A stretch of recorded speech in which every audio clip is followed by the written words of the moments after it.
E aí pessoal, vamos dar continuidade à nossa playlist de Introdução à Biologia. E nessa aula nós vamos falar sobre as características que compõem os seres vivos, as nuances que caracterizam um ser vivo. Veja bem, o nosso planeta ele é o único planeta onde se sabe que possui vida.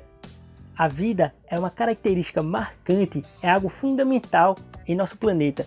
Ela é tão marcante, tão nítida, tão exuberante em nosso planeta, que nós acabamos por dividir a matéria presente em nosso planeta como sendo matéria viva e matéria não viva. Mas a matéria viva e a matéria não viva possuem algo em comum, apesar de podermos diferenciá-las com facilidade. Vamos lá.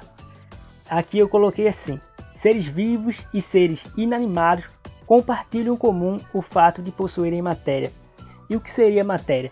Veja bem, matéria, aqui eu coloquei como matéria é tudo que possui massa e ocupa lugar no espaço. Veja bem, um copo possui massa e ocupa lugar no espaço. Ocupando lugar no espaço, você consegue perceber isso. Se você colocar um recipiente e quanto mais prato, mais copos você colocar, você vai perceber que uma hora não vai caber lá. Por quê? Porque esses copos acabaram por ocupar aquele espaço. E ele possui matéria porque você pode pesar ele, você pode medir o peso daquele material. Portanto, sim, um copo possui massa e ocupa lugar no espaço, portanto ele é matéria. E um peixe também ocupa lugar no espaço e também possui massa, ou seja, pode ser pesado. Então, tanto um copo quanto um peixe é matéria.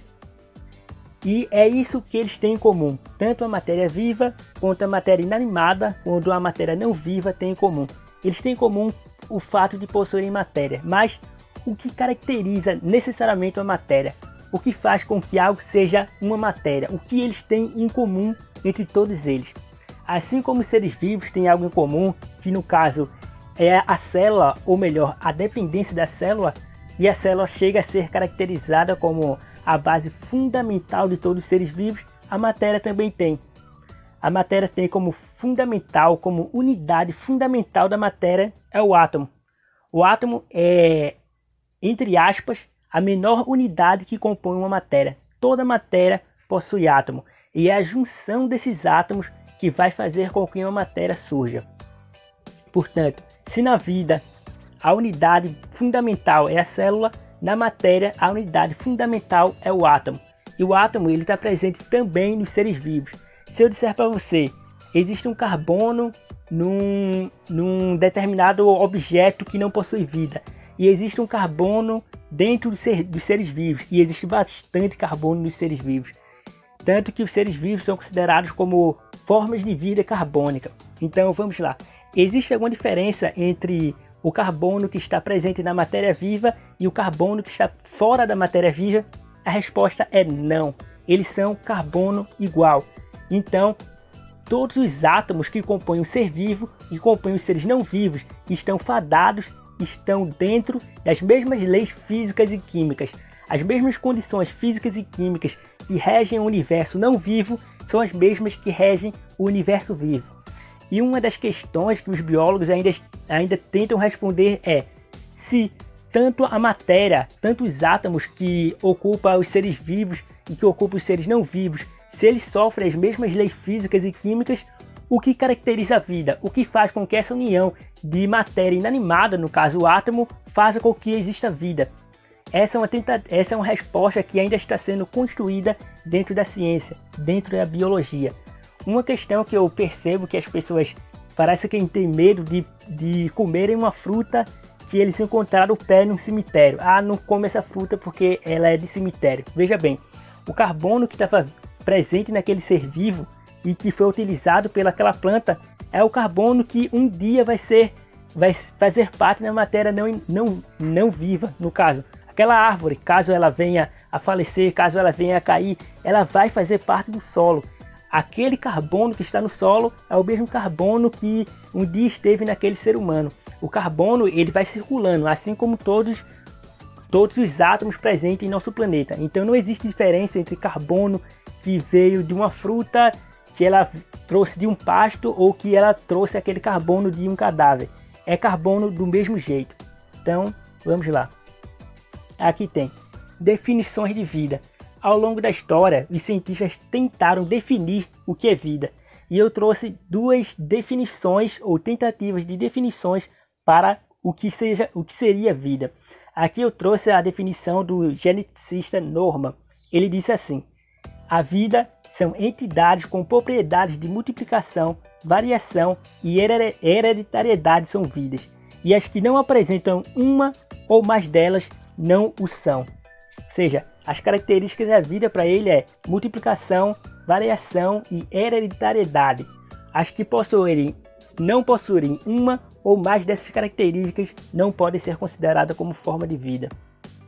Agora, já na opinião ou já na definição de um outro cientista, o biólogo John Smith, ele diz assim: a vida caracteriza-se por autorreplicação, mutabilidade e troca de matérias e energia com o meio ambiente. Então, o que caracteriza a vida para ele? Autorreplicação, mutabilidade e troca de matéria e energia com o ambiente. Veja, são duas definições que apresentam partes em comum em partes que são diferentes. Mas vem a questão, será que é possível mesmo definir o que é vida? Será que é possível definir de forma objetiva o que é vida? Porque existiram diversas formas de tentar representar, de tentar definir o que é vida. E nenhuma dessas formas de tentar definir vida foi amplamente aceita pelos cientistas. Nenhum cientistas acharam que a explicação de tal cientista, a explicação de tal pesquisador é a explicação mais correta que existe, portanto vamos aceitar ela como verdadeira ou então como sendo a mais correta. Não aconteceu isso.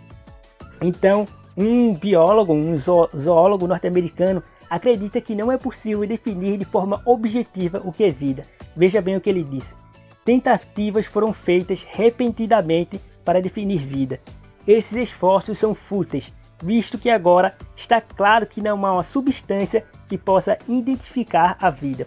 Ou seja, para ele não existe uma forma de definir o que é vida, ou pelo menos uma forma objetiva que seja amplamente aceita pela academia científica. Mas ele diz o seguinte: apesar de não podermos definir objetivamente o que é vida, nós podemos fazer uma outra coisa, que é definir o processo de vida. Veja bem o que ele diz aqui. O processo de vida, contudo, pode ser definido. Não há dúvida de que os organismos vivos possuem certos atributos que não são encontrados em objetos inanimados. E quais são esses atributos? Quais são essas características que ele se refere aqui, esse processo de vida que não está presente, ou pelo menos não da forma que está presente nos seres vivos? O que caracteriza, ou seja, os principais atributos que caracterizam a vida são composição química. A composição química, apesar de tanto os seres animados quanto os seres inanimados serem compostos por átomos, eles são compostos de forma diferente, ou seja, a concentração daquela matéria é diferente. A organização, os seres vivos se caracterizam por serem quimicamente organizados. Metabolismo, que eu vou explicar daqui a pouco. Variabilidade genética, crescimento e reprodução, hereditariedade, seleção natural e adaptação. Eu vou definir cada tópico desse de forma mais aprofundada. Vamos começar do primeiro até o último, ou seja, vamos começar com a composição química dos seres vivos. Aqui tem composição química. A composição química, ou seja, do maior para o menor nível de concentração de matéria, ou seja, de átomo, presente nos seres vivos vai de carbono. Carbono é a principal matéria que compõe a vida na Terra. Como eu disse, a vida na Terra ela é conhecida como vida carbônica, porque o carbono é a principal matéria, o principal átomo, o principal elemento que compõe a vida terrestre. Então vamos lá. Em primeiro lugar vem carbono, que é identificado pela letra C. Em segundo lugar vem o hidrogênio, que é identificado pela letra H. Em terceiro colocado vem o oxigênio, que é identificado pela letra O.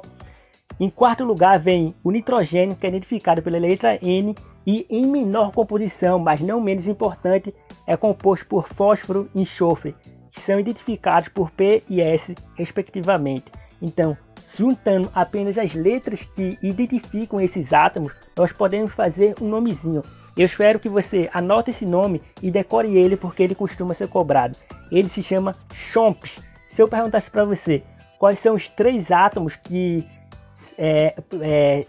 costumam ser encontrados com maior concentração na vida, se você conseguir marcar, se você conseguir decorar esse termo, você vai conseguir saber. CHOMPS, primeiro C, carbono, segundo H, hidrogênio, terceiro O, oxigênio.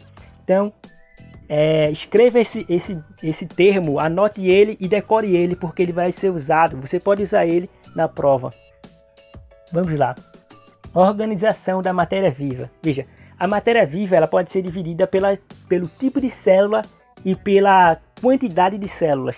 Vamos começar pelo tipo de célula. Existem 2 principais tipos de células, que são os seres eucarióticos e os seres procarióticos.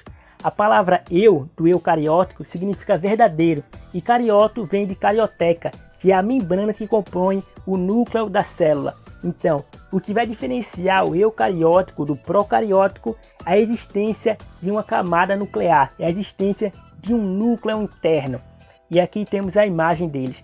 Na setinha que está apontando, você pode perceber que existe um núcleo, e dentro do núcleo existe um nucleolo que está presente de DNA. O DNA está amplamente concentrado nessa parte do núcleo.